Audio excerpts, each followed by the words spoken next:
आती है।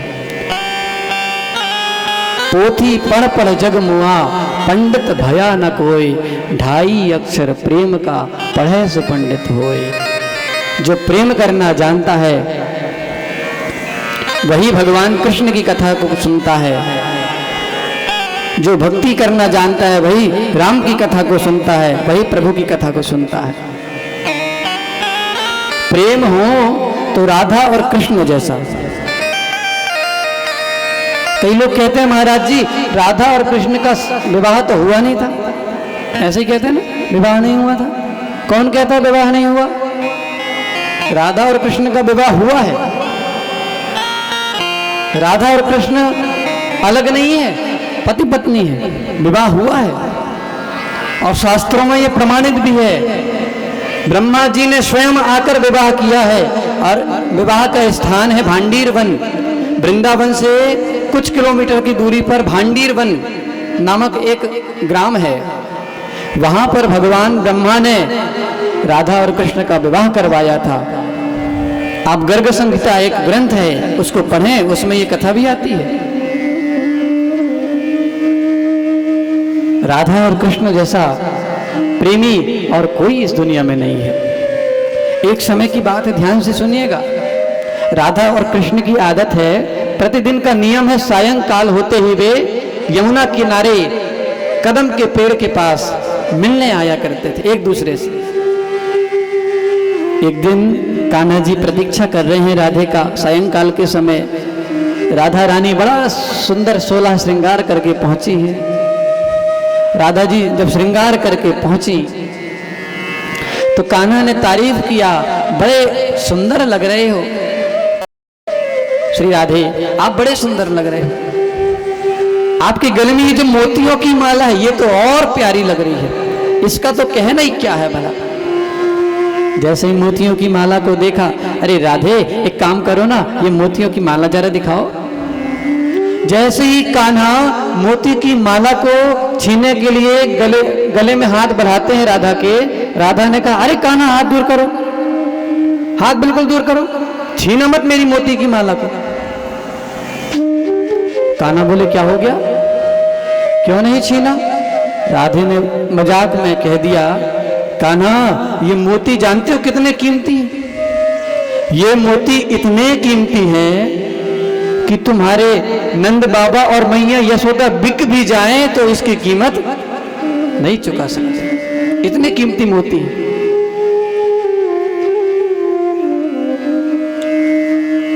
कन्हैया का हाथ दूर किया तब तक तो ठीक था, मना कर दिया मोती छीने से तब तक तो ठीक था, लेकिन जब बात माता पिता पे आ गई कन्हैया को बहुत बुरा लगा।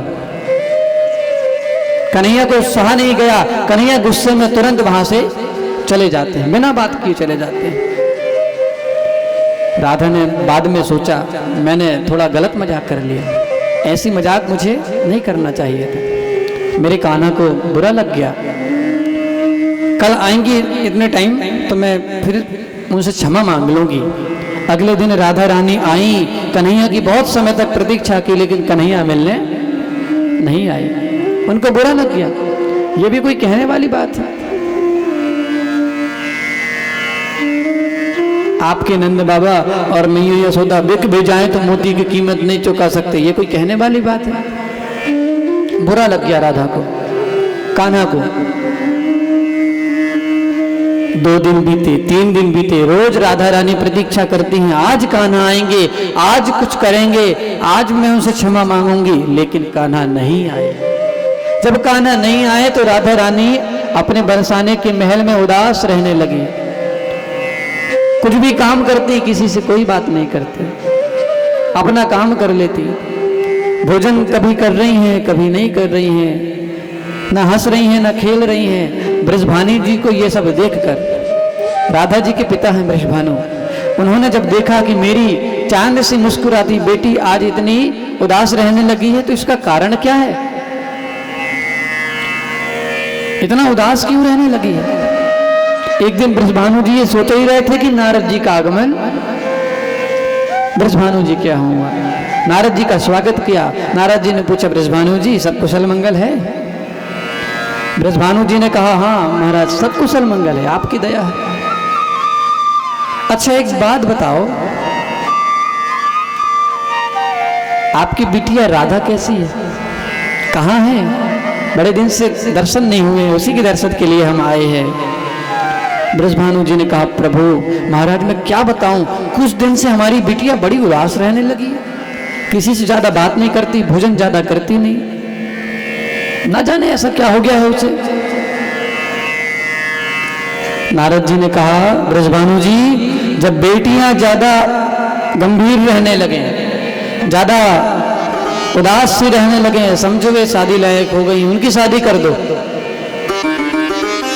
सत्य ही बात, जब बेटियां ज्यादा गंभीर रहने लगे, ज्यादा चंचलता हटा दें, सीधी शादी दिखने लगे, बिल्कुल समझ जाओ ये शादी लायक है। बेटियां जब ज्यादा गंभीर होती हैं और बेटा जब ज्यादा चंचल होते हैं, तब उनका विवाह कर देना चाहिए। बेटा चंचल होते हैं तो कहते हैं ना, अरे इसका विवाह कर दो, जब जिम्मेदारी आएगा तब कुछ समझेगा, तब ये कमाई करेगा, कुछ काम करेगा। अभी देखो कैसा घूमता रहता है, शादी कर दो तो जिम्मेदारी समझेगा, कहते हैं कि नहीं? नारद जी बोले, आपकी बेटी का विवाह कर दो। ब्रजभानु जी बोले, किससे करें, मेरी बेटी के लायक कोई वर भी तो मिले। नारद जी बोले, अरे महाराज क्या बात कर रहे हो, घर में ही छोरा है और बाहर दिंडोरा पीट रहे हो। अरे आपके परम मित्र नंद राय का बेटा वो कृष्णा कितना सुंदर है, सांवला है, सलोना है, टेढ़ी टांग वाला है, उससे विवाह कर दो, आपकी बेटी के लायक भी है, और आपकी बेटी तो उससे प्रेम भी करती है। ब्रजभानु जी ने कहा, बिल्कुल सही बात है। नारद जी ने तो अपना काम किया और चले गए, समझा बुझाकर। ब्रजभानु जी ने सोचा कि मैं अपने मित्र से विवाह की बात करने जा रहा हूं, उसके बेटे से अपनी बेटी का, तो एक काम करता हूं, मैं एक पत्र लिख देता हूं। ब्रजभानु जी ने एक पत्र बनाया और उस पत्र में लिख दिया कि मित्र नंद बाबा, हम आपकी लल्ला से अपनी लाली का विवाह करवाना चाहते हैं, यदि आपकी सहमति है तो हाँ लिख कर भेजें, लेकिन खाली पत्र भेजना मर्यादा के खिलाफ है, अच्छा नहीं लगता। तो ना ब्रजभानु जी ने 108 खूंचे तैयार करवाए। क्या तैयार करवाए? खूंचा जानते हो? नहीं जानते? खूंचा हमारे उस क्षेत्र में कहते हैं, यहाँ कहते हैं परात को। 108 परात तैयार करवाए, किसी परात में मोती तो किसी परात में फल, किसी में मिठाई, किसी में हीरे, किसी में जेवरात, ऐसे कर करके 108 खूंचे तैयार करवाए गए। और उस 108 परातों में सगुन रखकर एक पत्र भेजा नंद बाबा को। नंद बाबा के यहाँ सारे खूंचे पहुंचे, पत्र पहुंचा। नंद बाबा पत्र लेकर यशोदा जी के पास चले गए बात करने, क्या किया जाए। अब यहाँ बाबा चले गए, यहाँ कन्हैया और बलराम दोनों आए। बलराम भैया बोले, लाला मेरे को तो लग रहा है थारे विवाह की बात चल रही भैया, अब तेरा ब्याह मुंह से पहले हो जाएगा भैया, देख विवाह कर लेगो तो अपने दाऊ भैया की भूल मत जाइए। कन्हैया मुस्कुराए। कन्हैया बोले, अरे भैया, दाऊ भैया, हमारे ससुराल से कुछ आया है, चलो खोल के देखते हैं। चाहे देखा केला, मिठाई, हीरे, जैसे ही दूसरा परात खोला तो मोती, और ज्यों ही मोती देखी तो वही राधा की बात याद आ गई कन्हैया को। राधा ने कहा था कि कान्हा तुम्हारे मैया और मैया यशोदा और पिताजी दोनों बिक भी जाएं तो इसकी कीमत नहीं चुका सकते। वो बात याद आ गई। कन्हैया है गुस्सा हो गए, नाराज हो गए। कन्हैया ने तुरंत उसी समय एक मुट्ठी मोती परात से निकाल लिया और वापस जैसा कि तैसा ढक दिया और लेकर वहां से चले गए। बाद में नंद बाबा ने सोचा कि चलो बहुत अच्छी बात है, राधा बिटिया बहुत प्यारी है और हमारे मित्र की बेटी भी है, और जैसे हम यहाँ नंदगांव के राजा हैं नंद बाबा, वैसे ही वो बरसाने के राजा हैं ब्रजभानु जी, तो बराबर के ही हुए, वे भी ग्वाला हम भी ग्वाला, अच्छी बात है। हमारे लल्ला से उनकी लल्ली का विवाह हो जाना चाहिए। उन्होंने हाँ लिख दिया पत्र में, और बाहर आकर जितने भी खोंचे भेजे गए थे बरसाने से, उन खोंचे को खोल खोल कर देखने लगे। बाद में जब मोती का परात खोला गया तो उन्होंने देखा कि कुछ जगह मोती कम दिख रहे हैं। तुरंत सैनिकों को बुलवाया, क्यों, यहाँ की मोती किसने उठाया? तभी सैनिक ने कहा, महाराज कृष्ण बलराम यहाँ आए थे। नंद बाबा ने सोचा, बताओ हमारे घर ही में चोर है और हम सैनिकों से पूछ रहे हैं। हमारे घर ही में माखन चोर है, अभी तक तो माखन चुराता था, अब मोतियां चुराने लगा। तुरंत चिल्लाए बाबा ने, कान्हा जहां भी है जल्दी आ। कन्हैया दौड़े दौड़े पीछे आंगन तरफ से आए। हाँ बाबा। कन्हैया तूने यहाँ से मोती चुराए? हाँ बाबा मैंने चुराए। है, पहले तो मना कर देता था, कुछ भी चुराता था तो कहता था मैंने नहीं चुराया, और आज हाँ बोल रहा है कि हाँ मैंने चुराया। क्यों चुराया तूने मोती? बाबा मैंने मोतियों की खेती कर दी है, आप चल के देखो बाहर। जैसे ही कन्हैया को नंद बाबा को ले गए बाहर, पीछे आंगन में देखा कि बाड़ी में जैसे अंगूर के गुच्छे पैर में लटकते हैं ना, वैसे ही मोतियों के गुच्छे लटके हुए थे। जैसे अंगूर के गुच्छे लटकते हैं वैसे मोतियों के गुच्छे बड़े बड़े पेड़ में। कन्हैया ने अपनी कृपा से, अपनी माया से कुछ ही क्षण में खेती भी कर दी और कुछ ही क्षण में मोतियां भी उगा दिया। कन्हैया बोले, बाबा उन्होंने एक परात मोती से भर के भेजा, आप पूरे के पूरे 108 परात मोतियों से भरकर भेजो। पूरे के पूरे 108 परात, सारे मोती निकालो। ऐसा ही किया गया। 108 परात मोतियों से भरकर विवाह के लिए हाँ लिख दिया गया कि हाँ विवाह होगा। और वापिस सगुन भेजते हैं तो 108 पूरे के पूरे परात में मोतियां डाल के। बरसाना पहुंचा सगुन, पत्र पढ़कर बृषभानु जी प्रसन्न हो गया, अरे वाह कान्हा से विवाह होगा हमारी बिटिया का। हाँ पत्र देखा, और उतने में राधा जी अपनी सखी ललिता के साथ वहां पहुंची। पता चला तो बड़ी प्रसन्न हुई, चलो कान्हा से विवाह होगा। अच्छा हमारे ससुराल से कुछ आया है, चलो खोल कर देखते हैं। राधा जी ने जैसे ही खोला, पहला परात मोती, दूसरा खोला मोती, तीसरा मोती, चौथा मोती, ऐसे खोलते गए 108 परात में मोती मोती मिले। जब मोती मोती देखा तो राधा जी को भी वो बात याद आ गई।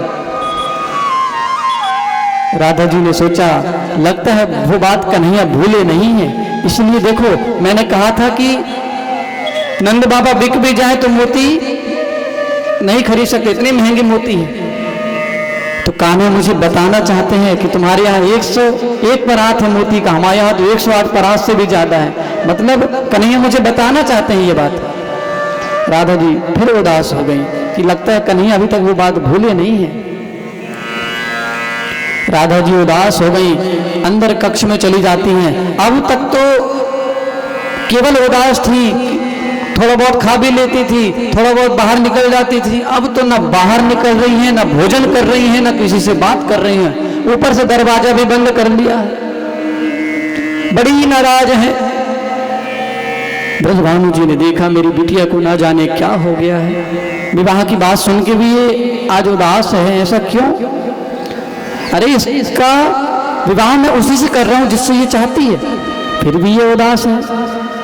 अब तो बृषभानु जी को रहा नहीं गया, उन्होंने अपने नगर में ढिंढोरा पिटवाया, जो मेरी बिटिया को हंसा के दिखाएगा उसे मैं बहुत सारे स्वर्ण दूंगा, बहुत सारे स्वर्ण के सिक्के दूंगा। सारे गांव में, पूरे बरसाने में बात फैल गई कि राधा उदास है, राधा हंस नहीं रही है, राधा भोजन नहीं कर रही है। अब कहते हैं ना कि बात तो हवा की तरह फैलती है। बरसाने से बात फैलती हुई पहुंची कान्हा की कान में नंद गांव में। अब कान्हा को जैसे ही पता चला कि श्रीमती जी उदास हैं, भोजन नहीं कर रही हैं, नाराज हैं, कान्हा ने सोचा कि अब इनको हंसाना पड़ेगा, इन्हें नॉर्मल पहले जैसे ही करना पड़ेगा। तो क्या किया जाए? कन्हैया सोचते हैं कि मुझे इनसे मिलने जाना चाहिए, लेकिन शादी से पहले उनके महल में जाके, मायके में जाके, उसके अपने ससुराल में जाके मिलना अच्छी बात नहीं है। क्या किया जाए? कैसे जाएं? कैसे राधा को मनाएं? कैसे राधा को हंसाएं? क्या करें? कन्हैया सोच ही रहे थे कि उसी समय बलराम भैया आ गए। बलराम भैया ने कहा क्या हुआ लाला? कन्हैया बोले दाऊ भैया एक बहुत बड़ी समस्या है, राधा बड़ी नाराज है, भोजन भी नहीं कर रही है, और वो भोजन नहीं कर रही है तो मेरा भी मन उदास हो गया है, मेरी भी भोजन की इच्छा नहीं हो रही है। जब तक वो अच्छे से हंसेगी नहीं, भोजन नहीं करेगी, मैं किसी से बात नहीं करूंगा। दाऊ जी ने कहा तो भैया जाके उसको मना, यहाँ चुपचाप तेरे बैठने से कब ठीक हो जाएगी। कैसे जाऊं ससुराल में पहले शादी के, अब तो शादी भी फिक्स हो गई है, अब तो जा भी नहीं सकता। बलराम जी ने बहुत अच्छा दिमाग दिया, कान में बताया ऐसा ऐसा करो, फिर राधा भी हंसेगी और सब ठीक हो जाएगा। कन्हैया ने भैया की बात मानी, तुरंत गए मैया यशोदा के कमरे में, एक टोकनी निकाली, टोकनी में मैया के अलमारी से सारे श्रृंगार निकाल लिए, चूड़ियां निकाल ली, साड़ियां निकाल लिए, और भी जितना सुंदर श्रृंगार का सामान मैया यशोदा का था सारा श्रृंगार, और जितनी चूड़ियां थी सारी चूड़ियां निकाल ली, एक टोकनी में रख ली और चुपचाप बांध के और निकल पड़ी बरसाना की ओर। बरसाना पहुंचने वाले थे कि जंगल में एक तरफ कोने में जाते हैं, अच्छे से साड़ी पहनते हैं, घूंघट डालते हैं, कान का डालते हैं, चूड़ियां पहनते हैं, सुंदर नारी का श्रृंगार आज कन्हैया स्वयं कर लेते हैं, घूंघट बहुत बड़ा लगाते हैं, और जो चूड़ियां थी ना बहुत सारी रखी हुई थी, उसी चूड़ियों को कपड़े में बांध लेते हैं, टोकना में रख लेते हैं और सर में रखकर बरसाने की गली में चिल्लाने लगते हैं, चूड़ी ले लो, चूड़ी ले लो, चूड़ी ले लो। आज कन्हैया ने कौन सा भेष बनाया है राधा को मनाने के लिए? मनिहारी का भेष, मनिहारी का भेष बनाया, श्याम चूड़ी बेच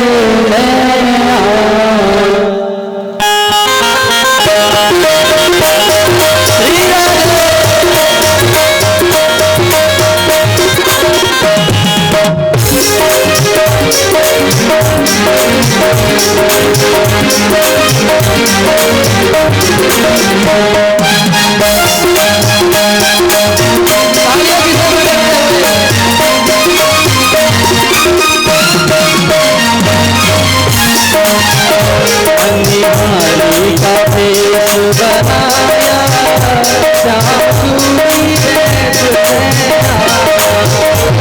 मनिहारी का भेष बनाया, श्याम चूड़ी बेच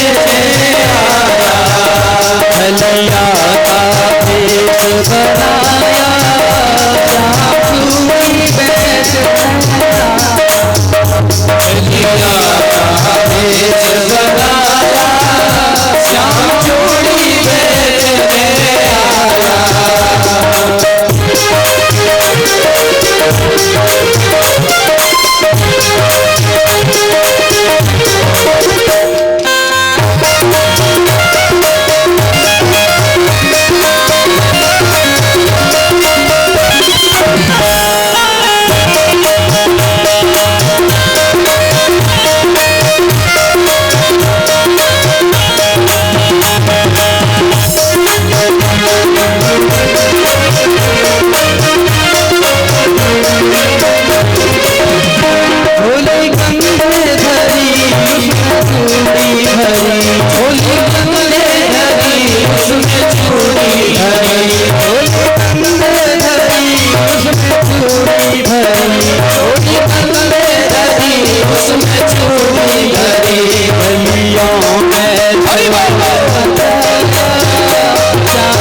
कान्हा ने चिल्लाया, चूड़ी ले लो, चूड़ी ले लो। राधा के महल के आसपास ही घूम रहे हैं, साड़ी पहन ली है, बड़े घूंघट डाल दिए है और कह रहे हैं चूड़ी ले लो। अब राधा की सखी ललिता पास में थी। राधा जी ने जैसे सुना तो ललिता से कहा, राधा ने सुनी ललिता से कही, राधा ने सुनी ललिता से कही, राधा ने सुनी ललिता से कही, राधा ने सुनी ललिता से कही, मोहन को तुरंत बुलाया, बनिहारी का भेष बनाया, श्याम चूड़ी बेचने आया, कलिया का भेष बनाया, श्याम चूड़ी बेचने आया, कलिया का भेष बनाया, श्याम चूड़ी बेचने आया।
राधा जी ने सुना, तुरंत ललिता से कही कि देखो देखो, चूड़ी बेचने वाली मनिहारी वाली आई है, अब मेरी शादी होने वाली है, अब मैं नाराज कर रहूंगी, अब शादी होने वाली है तो मैं चूड़ी खरीद लेती हूँ, बुलाओ मनिहारी वाली को। मनिहारी वाली को ललिता ने बुलाया। मनिहारी वाली कमरे में आती है, कक्ष में आती है राधा जी बोली, चूड़ी दिखाओ, कौन कौन सी चूड़ी है? कन्हैया ने घूंघट डाल रहा है, एक हाथ से घूंघट पकड़ा, एक हाथ से, ये देखो ये लाल रंग की चूड़ी है, बहुत प्यारी है, आपके हाथ में अच्छी लगेगी। राधा जी ने बोले, मेरे हाथ में कैसे अच्छी लगेगी, तुमने चेहरा तो देखा ही नहीं मेरा, घूंघट कर रहा। कान्हा बोलते हैं, मुझे दिखाई दे रहा है, साड़ी के पार दिखाई दे रहा है, आप मुझे नहीं देख पा रहे। ये लाल चूड़ी बहुत अच्छी है, ये हरी चूड़ी बहुत अच्छी है, क्या आप लेंगी? राधा जी क्या बोलती हैं, चूड़ी लाल नहीं पहनो, चूड़ी हरी नहीं पहनो, चूड़ी लाल नहीं पहनो, चूड़ी हरी नहीं पहनो, चूड़ी लाल नहीं पहनो, चूड़ी हरी नहीं पहनो, चूड़ी लाल नहीं पहनो, चूड़ी हरी नहीं पहनो, श्याम रंग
राधा जी कह रही हैं मुझे लाल चूड़ी अच्छी नहीं लगती, मुझे हरी चूड़ी भी अच्छी नहीं लगती, मुझे तो श्याम रंग पसंद है, क्योंकि वो श्याम रंग मेरे सामने सलोनी कन्हैया है। मुझे श्याम रंग की चूड़ी दिखाओ। कन्हैया ने धीरे से सांवले रंग की, काले रंग की चूड़ी निकाली। ये सांवले रंग की अच्छी चूड़ी है बहनों की। राधा ने कहा आप अपने हाथ से पहना दो भाई जी, आप अपने हाथ से पहना दो। अब कन्हैया एक हाथ से तो घूंघट पकड़े कहीं निकल ना जाए, और एक हाथ से चूड़ियां पहना रहे हैं। राधा पहनने लगी श्याम पहनाने लगे, राधा पहनने लगी श्याम पहनाने लगे, राधा पहनने लगी श्याम पहनाने लगे, राधा पहनने लगी श्याम पहनाने लगे। राधा ने नाथ बताया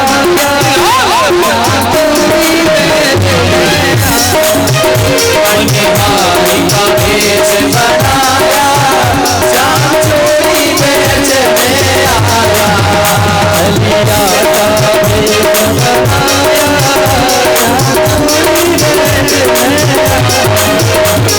लिया का भेष बनाया, श्याम चोरी बेचने आया।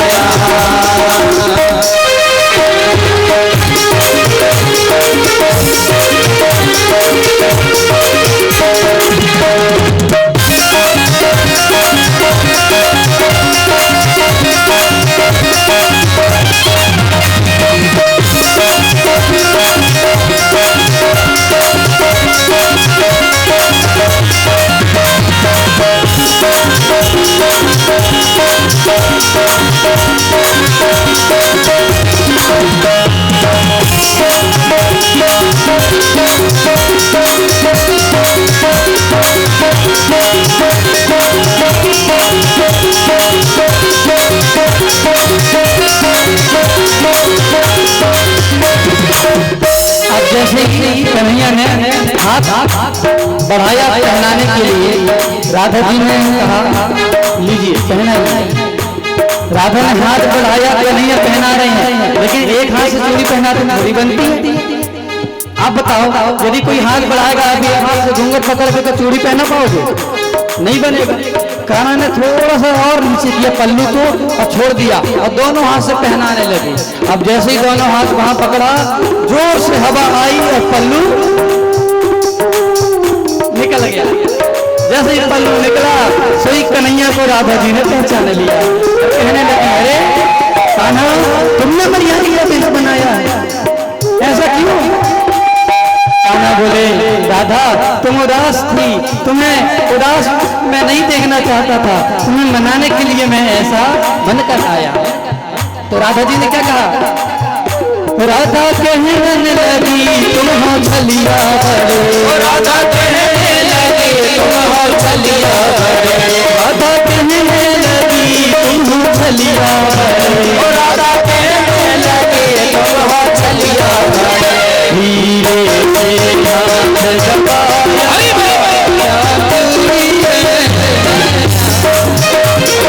मारी का भेष बनाया, श्याम चोरी बेचने आया, लिया का भेष बनाया, श्याम चोरी बेचने आया, मारी का भेष बनाया, श्याम चोरी बेचने आया, मारी का भेष बनाया, श्याम चोरी बेचने आया, लिया का भेष बनाया, श्याम चोरी बेचने आया, श्याम चोरी बेचने आया, श्याम चोरी बेचने आया, श्याम चोरी बेचने आया।